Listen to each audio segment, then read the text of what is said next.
परम पूज्य गुरुदेव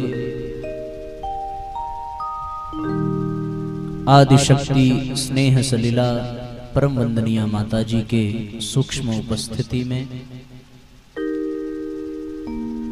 श्रीमद् पावन प्रज्ञा पुराण जैसे अध्यात्म दीप के प्रकाश में व्यासपीठ के समक्ष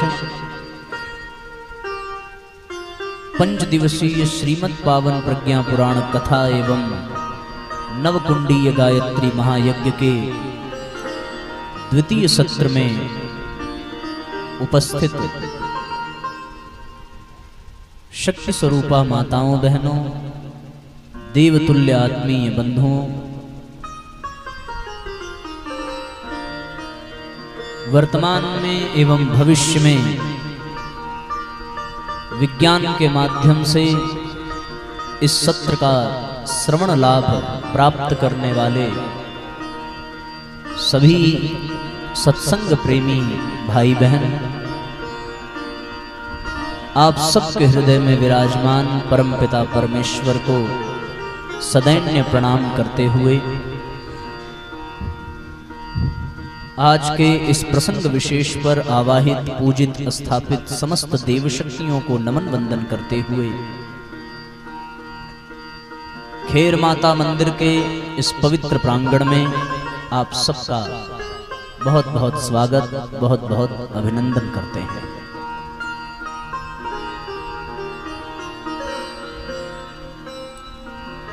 साथियों,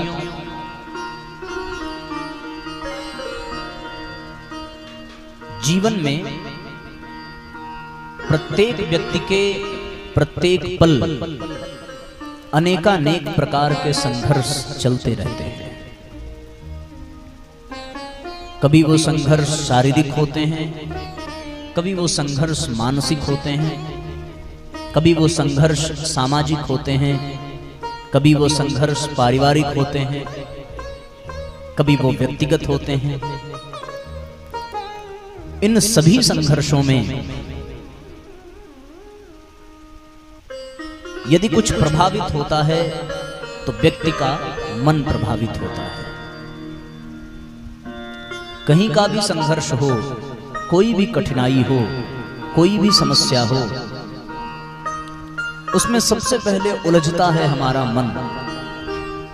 सबसे पहले धर्म संकट की स्थिति वहीं पैदा होती है।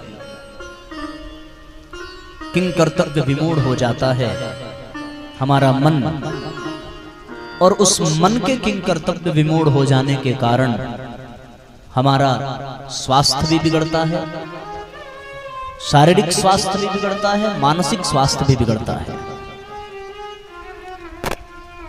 उस मन में जो चल रहे संघर्ष हैं, वो संघर्ष दिखता अवश्य बाहर है कि ये व्यक्ति पारिवारिक संघर्ष में है, ये व्यक्तिगत संघर्ष में है, ये समाज के संघर्ष में है, पर वास्तव में उसका संघर्ष उसके भीतर चलता है और उस संघर्ष का केंद्र बिंदु केवल और केवल उसका मन होता है। यदि मन हार जाता है तो वो संघर्ष में भी हार जाता है, और यदि मन जीत जाता है तो वो संघर्ष में भी जीत जाता है। दुनिया में अनेकों प्रकार की समस्याएं हैं, अनेकों प्रकार की उलझनें हैं। उस उलझन में, उन समस्याओं में हमारा मन ही जीतता है और हमारा मन ही हारता है। मन के हारे हार है, मन के जीते जीत। मन ही हमारा शत्रु है, मन ही हमारा मीत। यदि मन विजय प्राप्त कर ले तो संघर्ष कोई भी हो, व्यक्ति उस संघर्ष में अवश्य विजय प्राप्त करता है। और यदि वो मन में हार गया, मन से हार गया, तो निश्चय ही कितनी भी आसान युद्ध नीति हो, कितनी भी आसान परिस्थिति हो, वो उसमें हार मान जाता है। संघर्ष का बड़ा विशेष लाभ प्रत्येक प्राणी को मिलता है। जिनके जीवन में संघर्ष नहीं है उनके जीवन का श्रृंगार नहीं हो सकता। संघर्ष से ही मनुष्य का श्रृंगार होता है। आपने देखा होगा कि मिट्टी में से निकला हुआ वो स्वर्ण जो बिल्कुल मिट्टी से लिपटा हुआ है, उस वक्त उसकी कोई कीमत नहीं होती, कोई मूल्य नहीं होता उसका। लेकिन जब उसे संघर्ष के दौर से गुजारा जाता है तो उस स्वर्ण की कीमत, उसका मूल्य अपने आप बढ़ने लगता है। 4 प्रकार से सोने को योग्य बनाया जाता है। उसमें है घर्षण, उसके बाद है ताप, तपा करके, उसके बाद है ताड़नात, उसे पीड़ित करके, उस पर चोट करके। घर्षण से, ताप, ताड़नात, ऐसी विधियों से जब उसको गुजारा जाता है तो फिर वही स्वर्ण बड़ा मूल्यवान हो जाता है। इसी प्रकार यदि जीवन में संघर्ष आता है तो उस संघर्ष में बिखर जाने की संभावना यदि है तो उस संघर्ष में जीवन के श्रृंगार होने की भी संभावना विद्यमान रहती है। यह इको जरा कम कर दीजिए, इको कम करिए। यदि हम ये मान करके चलें कि संघर्ष में बिखराव है, संघर्ष में पराजय है, तो कहीं ना कहीं ये भी सत्य है कि संघर्ष में श्रृंगार भी है। जो सामान्य व्यक्ति होगा, जो कमजोर होगा, जो कायर होगा, जो शक्तिहीन होगा, जो ज्ञानहीन होगा, जो बुज़दिल होगा, वो संघर्ष में टूट करके बिखर जाता है। लेकिन जो ताकतवर है, जो शक्तिशाली है, जो ज्ञानवान है, जिसमें साहस है, धैर्य है, पुरुषार्थ है, वो संघर्ष में और भी सुंदर बन जाता है, उसका और भी श्रृंगार हो जाता है। ध्रुव के जीवन में संघर्ष आया, प्रहलाद के जीवन में संघर्ष आया, राम के जीवन में संघर्ष आया, कृष्ण के जीवन में संघर्ष आया, बुद्ध के जीवन में संघर्ष आया, परम पूज्य गुरुदेव के जीवन में संघर्ष आया। इन संघर्षों के नाते ही इन महापुरुषों के जीवन को दुनिया जान पाई। इन संघर्षों ने ही इन्हें महापुरुष बनाया, ऐसा प्रमाण हमारे इतिहास में, हमारे शास्त्रों में हमें देखने को मिलता है। संघर्ष शब्द का यदि हम संधि विच्छेद करें, इस शब्द को तोड़ दें, तो बड़ा प्यारा अर्थ निकलता है। संघर्ष में संघ, धन, हर्ष। हर्ष यानी प्रसन्नता। इसका तात्पर्य है कि संघर्ष में ही हर्ष छुपा हुआ है। जो संघर्ष में छुपे हुए हर्ष को पहचान लेता है, उसका जीवन श्रृंगार से परिपूर्ण हो जाता है। और जो संघर्ष में छुपे हुए हर्ष को नहीं पहचान पाता, वो शोक के दलदल में इस प्रकार धंस जाता है कि उसका जीवन फिर उससे उबर नहीं पाता। मैंने कई बार कथाओं में बार बार एक उदाहरण दिया है और आज फिर वो स्मरण आ रहा है, क्योंकि इस संदर्भ में इससे बेहतर उदाहरण अभी तक मिला नहीं। एक संत किसी गृहस्थ के घर पहुंचे और उस गृहस्थ में एक छोटा सा बच्चा था। उसके माँ बाप ने संत से प्रार्थना की कि भगवान, इस बच्चे को आशीर्वाद दीजिए, ये बहुत आगे बढ़े, बहुत महान बने, अपनी संस्कृति, अपने मानवता को धन्य करे। ऐसा आशीर्वाद मांगा संत से। संत ने उसके सिर पर बड़े प्यार से, बड़े स्नेह से हाथ फेरा और भगवान से प्रार्थना की कि हे प्रभु, कृपा करिए, इस बच्चे के जीवन में चुनौतियां आवे, इस बच्चे के जीवन में संघर्ष आवे, इस बच्चे के जीवन में परेशानियां आवे। ऐसी ऐसी प्रार्थना उन्होंने करना प्रारंभ किया। सामान्य व्यक्ति होगा तो स्वाभाविक है वो परेशान हो जाएगा कि आप आशीर्वाद दे रहे हैं कि आप श्राप दे रहे हैं। आपसे ये आशीर्वाद मांगा कि ये बड़ा बने, ये महान बने, और आपने ये कहा कि इसके जीवन में चुनौतियां आवे, परेशानियां आवे। भगवान आप इसे आशीर्वाद दीजिए, हमसे कोई त्रुटि हो गई हो तो फिर उसके बदले आप इसे श्राप मत दीजिए। संत मुस्कुराए और कहने लगे, जो उपलब्धि तुम मांग रहे हो वो बिना चुनौती के, बिना संघर्ष के कभी जीवन में आ ही नहीं सकती। ये प्रकृति का नियम है, प्रकृति का विधान है कि हर्ष उसी के जीवन में आता है जिसके जीवन में संघर्ष आता है। किसी का जीवन श्रृंगारित तभी होता है जब उसका जीवन संघर्ष के रास्तों से गुजरता है। गुलाब की कीमत इसलिए नहीं है कि वो बहुत ज्यादा सुगंधित है, बल्कि उसकी कीमत इसलिए है क्योंकि वो कांटों के बीच में पलता है। इसलिए वो गुलाब बड़ा मूल्यवान है। इसलिए उस गुलाब को प्रेम का प्रतीक माना जाता है। इसलिए उस गुलाब को स्नेह का प्रतीक माना जाता है। कमल की बार बार संज्ञा दी जाती है, और कमल की संज्ञा इसलिए दी जाती है हर जगह क्योंकि वो कीचड़ में निकलता है, कीचड़ में उगता है। भगवान के चरण को भी चरण कमल कहा गया है। परम पूज्य गुरुदेव के भी चरण को हम लोग चरण कमल कहते हैं। और कमल शब्द से संबोधित करना, कमल से उसकी तुलना करना भगवान के चरणों की। नयन लोचन, भगवान के नेत्रों को भी कमल के समान कहा गया है। श्री रामचंद्र कृपाल भजमन, इस श्लोक का गान करिए तो उसमें भी भगवान के चरणों की, भगवान के कर की, भगवान के नेत्रों की कमल से ही तुलना की जाती है। और उसका कारण क्या है? केवल यही है कि कीचड़ में उत्पन्न होने के बावजूद भी वो कमल कभी भी तिरस्कृत नहीं होता, कभी भी अपने उद्देश्य से भटकता नहीं है, कभी भी उसमें आसक्त नहीं होता।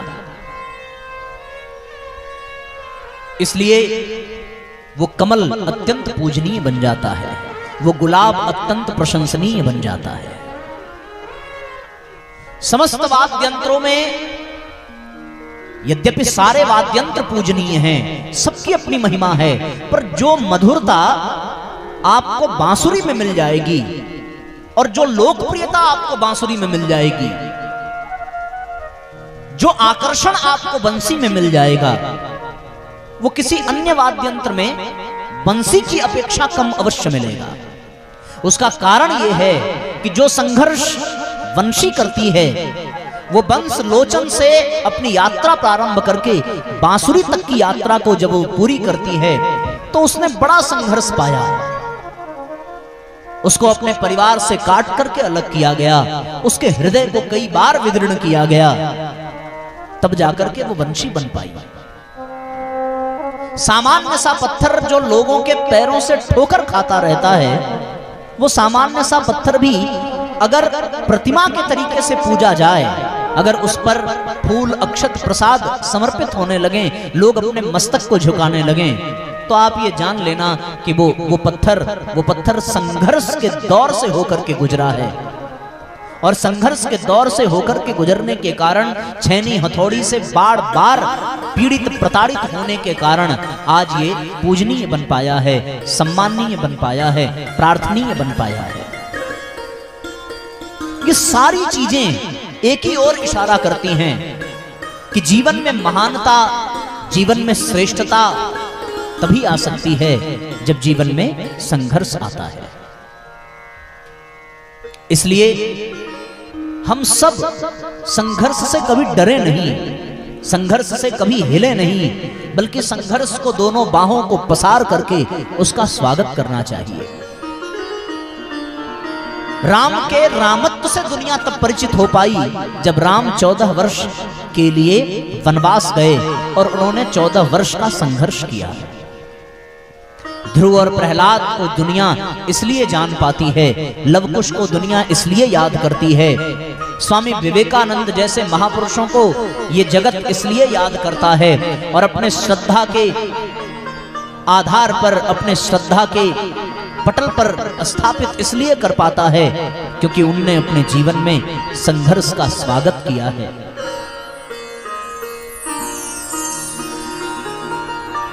ऐसी स्थिति में हम सब भी इस बात के लिए सदैव तैयार और तत्पर रहें कि जीवन में यदि संघर्ष आता है तो उसे मुस्कुरा करके उसका स्वागत करना चाहिए, उसको अपने हृदय में स्थान देना चाहिए, ताकि हमारा जीवन भी संघर्ष से सुसज्जित हो सके। एक विशेष प्रकार का संघर्ष हमारे इतिहास में वर्णित है, हमारे शास्त्रों और पुराणों में वर्णन उसका मिलता है।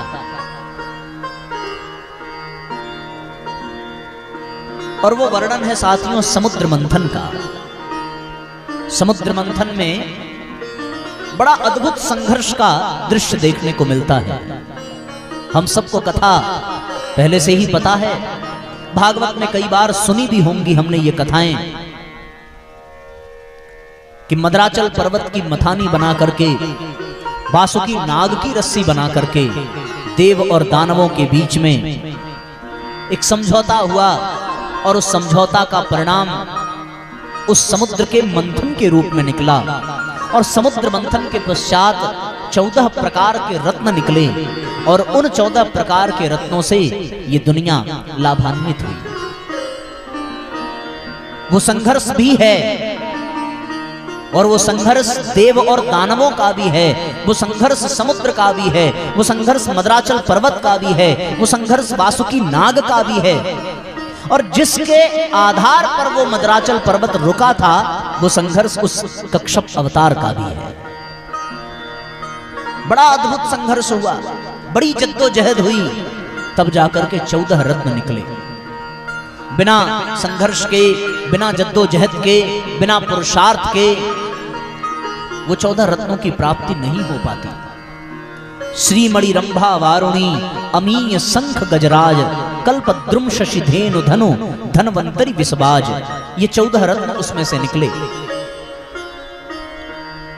पर ये निकला कब? जब समुद्र को मथा गया, जब उसमें संघर्ष हुआ।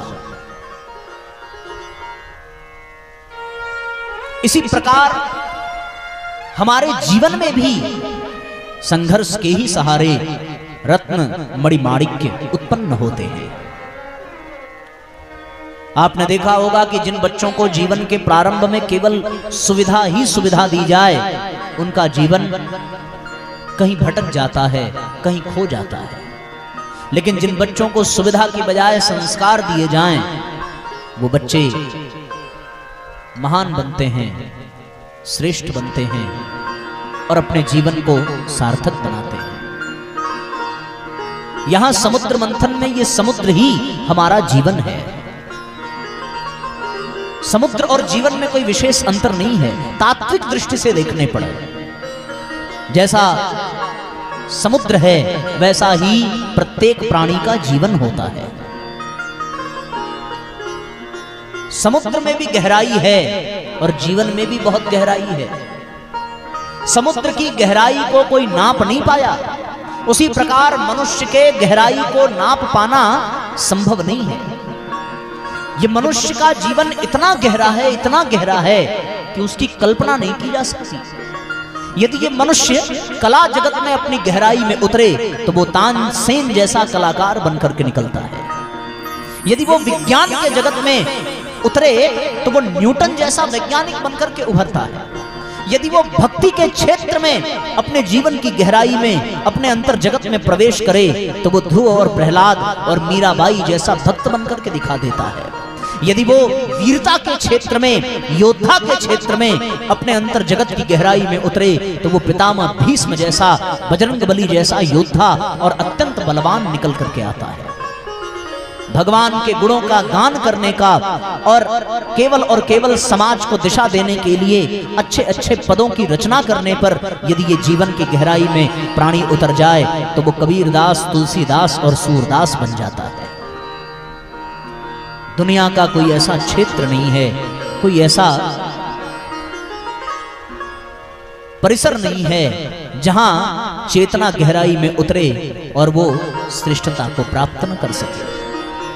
पर इतनी सी बात है कि वो जहां पहुंचे हैं उससे भी आगे जाने की संभावना है, क्योंकि ये प्राणी ही, ये प्राण ही, ये आत्मा ही पूर्ण परमात्मा है, इसमें कोई दो राय नहीं है। और इसकी संभावना तब तक है जब तक ये अपनी पूर्णता को, अपने परमात्मा तत्व को प्राप्त न कर ले।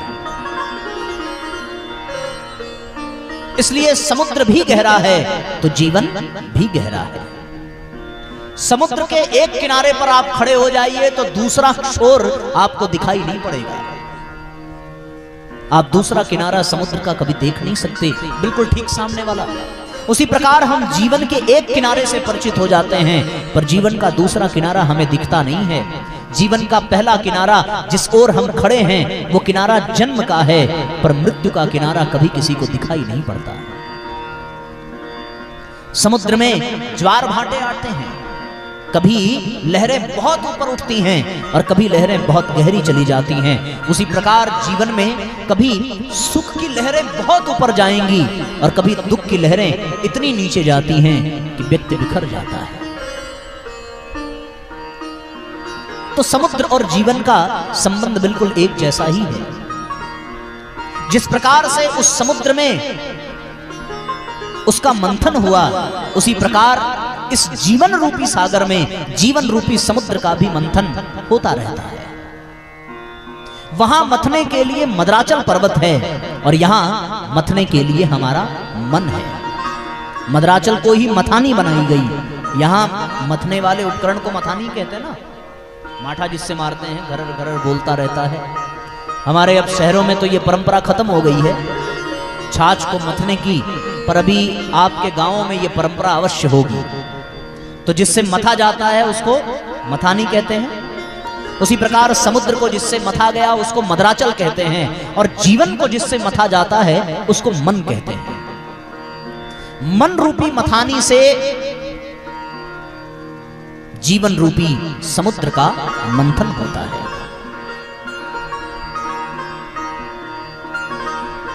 और ये मन रूपी मथानी चलाता कौन है? ये मन रूपी मथानी जैसे मद्राचल को देवता और दानव दोनों मिलकर के चलाते हैं, उसी प्रकार मन रूपी मथानी को सत्प्रवृत्तियां और दुष्प्रवृत्तियां मिलकर के नचाती रहती हैं। मन कभी सत्प्रवृत्तियों की ओर झुकता है तो मानो मद्राचल देवताओं की ओर झुक रहा है। मन कभी दुष्प्रवृत्तियों की ओर झुकता है तो मानो मद्राचल असुरों की ओर झुक रहा है। एक बड़ी विचित्र घटना घटी। जब मद्राचल को समुद्र पर लाया गया, रखा गया, तो वो डूबने लगा, वो टिका नहीं। और फिर समस्या बढ़ गई कि अब क्या किया जाए, कैसे इस मद्राचल को टिकाया जाए। ये टिके तब तो मंथन होगा। उसी प्रकार ये मन है। मन यदि टिकेगा नहीं तो फिर संघर्ष हो नहीं सकता। यदि मन एक ही दिशा में चला जाए, यदि वो पतन की ओर चला ही जाए, वो उस जीवन रूपी समुद्र में डूबता ही जाए, तो फिर जीवन का श्रृंगार नहीं हो सकता। जीवन भी मन के सहारे धीरे धीरे पतित होता चला जाएगा, कलंकित होता चला जाएगा, कलुषित होता चला जाएगा। जैसे वहां मद्राचल को रोकने के लिए भगवान को कच्छप अवतार लेना पड़ा और अपनी पीठ पर मद्राचल को धारण करना पड़ा, उसी प्रकार ये कच्छप क्या है? सांकेतिक दृष्टि से, तत्व की दृष्टि से कच्छप संयम का प्रतीक है। हमारे यहाँ पशुओं को भी कुछ न कुछ गुणों का प्रतीक बताया गया है। जैसे बैल को धर्म का प्रतीक बताया गया है, सर्प को काल का प्रतीक बताया गया है, चूहा को पुरुषार्थ उद्यम का प्रतीक बताया गया है। भगवान के पक्षी गरुड़ के पंख को वेदों की ऋचाओं का प्रतीक बताया गया है। और ये मैं अपने मन से नहीं कह रहा, ये हमारे शास्त्रों में वर्णन इसका मिलता है। आप जब आर्ष ग्रंथों को उठा करके पढ़ेंगे तो उसमें ये सारी बातें वर्णित हैं। इन पशुओं को भी प्रतीक बताया गया है। उसी प्रकार कच्छप को संयम का प्रतीक बताया गया है। तो मन मथानी का काम तब करता है जब वो संयम के आधार पर टिकता है। संयम पर टिका हुआ मन इधर उधर घूमते घूमते जीवन के समुद्र पर संघर्ष करता है और जीवन को मथना प्रारंभ करता है। एक और देवता है। देवता यानी सत्प्रवृत्तियां, सद्गुण। देवता यानी सुंदर विचार, देवता यानी सत्कर्म, देवता यानी सद्भाव, देवता यानी सत्पुरुष, उसको देवता कहते हैं। और असुरों की ओर जाएं तो असुर यानी दुर्भावना, असुर यानी कुविचार, असुर यानी लोभ मोह अहंकार, असुर यानी दुष्प्रवृत्तियां, असुर यानी कसाय कलमस, असुर यानी दुर्भाव दुर्भावनाएं। जितनी भी बुराइयां हैं उनको हम असुर समझ सकते हैं और जितनी भी अच्छाइयां हैं उनको हम देवता समझ सकते हैं। तो जैसे वहां देवता और दानवों में ये युद्ध चल रहा है, उसी प्रकार हमारे मन में भी युद्ध चलता है। हमारा मन कभी अच्छाई की दिशा की ओर भागता है, हमारा मन कभी बुराई की दिशा की ओर भागता है। जो लोग यहाँ बैठे हैं वो आपने भी अनुभव किया होगा अपने जीवन में। अभी हम कथा में हैं तो हमारे मन में कोई विचार नहीं आ सकता, दुर्भावनाएं नहीं आ सकती। हम अच्छे विचारों को सुन रहे हैं, अच्छे विचारों को ग्रहण कर रहे हैं, पर जब हम इस पंडाल से बाहर जाएंगे, अपने सामान्य जनजीवन में प्रवेश करेंगे, तो हो सकता है कि हमें फिर मनोविकारों के चंगुल में फंसना पड़ जाए। हम फिर से काम क्रोध लोभ मोह ईर्ष्या द्वेष में डूबते चले जाएं और हमारा मन फिर से कुप्रवृत्तियों की ओर बढ़ता चला जाए। ऐसी स्थिति में हम बार बार ये अनुभव करते हैं कि हमारा मन ही कभी अच्छाई की ओर जाता है तो हम अच्छे कर्म करते हैं, और हमारा मन ही कभी बुराई की ओर जाता है तो हम बुरे कर्म करते हैं। आप लोग समझ पा रहे हो ना मैं जो बता रहा हूं? ऊपर से तो नहीं जा रहा, सारी चीजें स्पष्ट हो रही हैं। फिर से मैं समराइज कर देता हूं। हम लोगों ने चर्चा प्रारंभ की थी संघर्ष से, और उस संघर्ष को करते करते हम लोग आ गए समुद्र मंथन तक। समुद्र में मद्राचल पर्वत ही मथानी है और हमारे जीवन में मन मथानी है। वहां देवता और दानव हैं, यहाँ सत्प्रवृत्तियां और दुष्प्रवृत्तियां हैं, सद्गुण और दुर्गुण हैं। वहां कक्षप अवतार है, उस मद्राचल रूपी मथानी को धारण करने वाला। यहाँ पर जीवन में संयम होगा तो मन उस पर टिकेगा, और टिका हुआ मन ही मथानी के तरीके से हमारे जीवन में मंथन करता रहता है। मन का कार्य है विचारों का। विचारों में ही सत्प्रवृत्तियां होती हैं, विचारों में ही दुष्प्रवृत्तियां होती हैं। विचारों से ही जीवन बनता है। जो जैसा सोचता है वैसा करता है और वैसा ही बन जाता है। जैसा जो बनता है उसका जीवन वैसा ही कहलाता है। इसलिए व्यक्ति का जीवन उसकी सोच के आधार पर है, और व्यक्ति का जो मन है वो उसके अच्छे विचारों और बुरे विचारों के बीच में घूमता रहता है, मथानी के तरीके से उसका मंथन करता रहता है। समझ में आ गई ये बात? उस मथानी को घुमाने के लिए जो रस्सी बनाई गई वो रस्सी है वासुकी नाग की, और नाग जो है वो काल का प्रतीक है, और उसका मुंह जो है वो किधर है? वो असुरों की ओर है, और उस नाग का जो पूंछ है वो देवताओं की ओर है। जब उसको खींचा जाता है तो उसके मुख से विष निकलता है, और उस विष के प्रभाव से देवता मिटते हैं। इसका मतलब यह है कि काल जब जहर उगलता है तो जितनी दुष्प्रवृत्तियां हैं वो नष्ट हो जाती हैं। ऐसा अद्भुत संघर्ष कई दिनों तक चलता रहा, और उस अद्भुत संघर्ष में फिर जाकर के 14 रत्न निकले। उसी प्रकार से हम अपने जीवन में भी जब अपने मन को मथानी बना करके संघर्ष करते हैं, कभी अच्छाई कभी बुराइयों के बीच में हमारा युद्ध चलता रहता है, तो एक समय ऐसा आता है कि लड़ते लड़ते लड़ते लड़ते हमारे भी जीवन के समुद्र से अनेकानेक मणिमाणिक्य निकल करके आते हैं, और हमें भी उसका लाभ प्राप्त होता है। बड़ी विचित्र बात यह है कि समुद्र मंथन में जो पहला रत्न निकला, वो पहला निकलने वाला जो रत्न था वो था विष। और हमारे भारतीय संस्कृति की विशेषता देखिए कि यहाँ विष को भी रत्न कहा गया है। रत्न की संज्ञा दी गई है जहर को। ये जहर यानी हमारे जीवन की बुराइयां।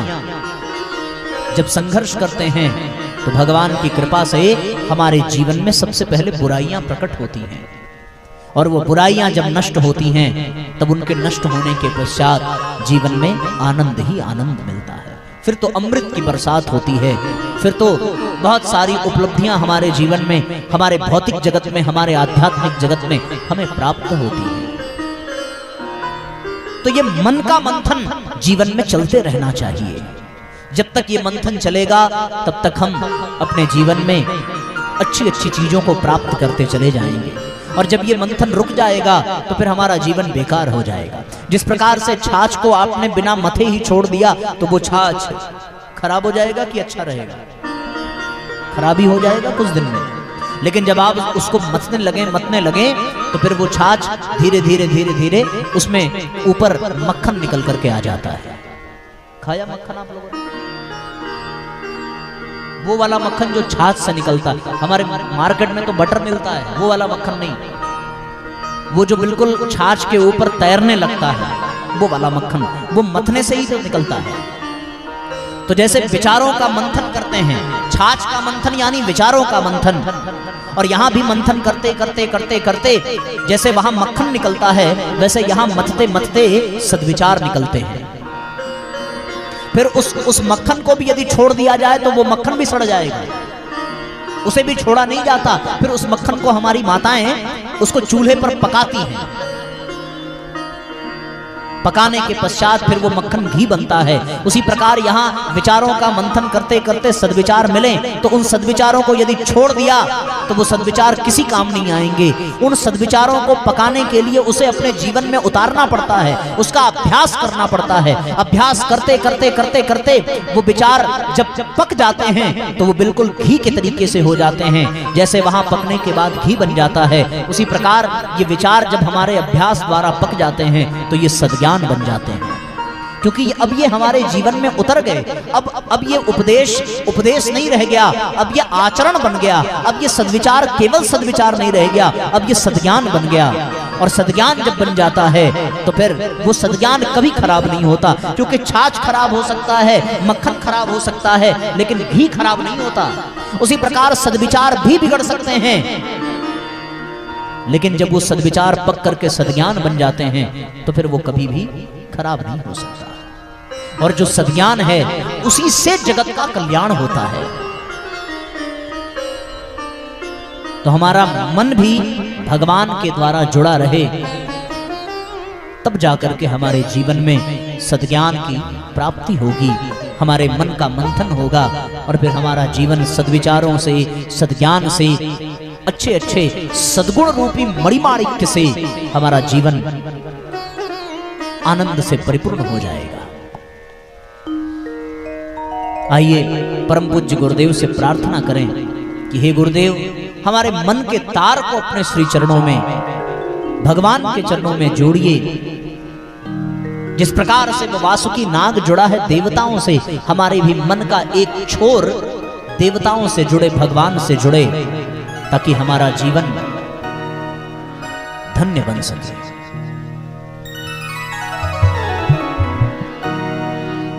बोलिए परम पूज्य गुरुदेव की जय हो, बोलिए गायत्री माता की जय हो। सभी भाव